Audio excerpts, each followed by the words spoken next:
Masarap na inumin sa tag-init.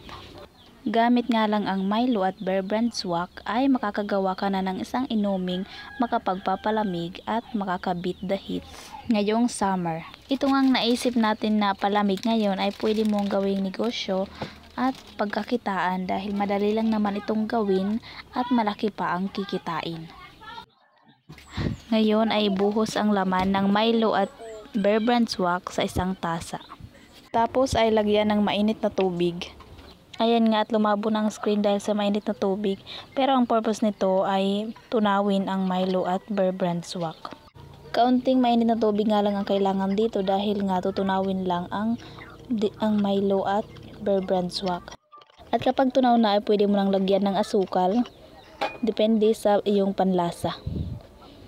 Ang nilagay ko dito ay 2 kutsara ng asukal para matamis pa rin siya kahit palamig. Halo-haluin lang hanggang matunaw ang asukal.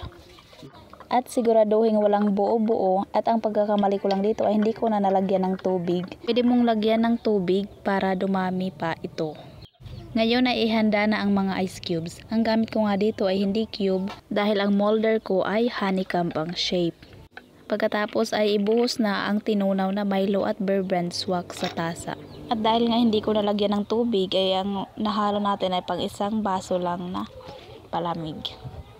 Kung nalagyan ito ng tubig ay saktong pang 2 baso ang ating magagawa. At dahil nga kulang pa ito sa ice ay nilagyan ko pa. At ito na nga at handa na ang inumin natin. Charan! Palamig na lasang milk chocolate.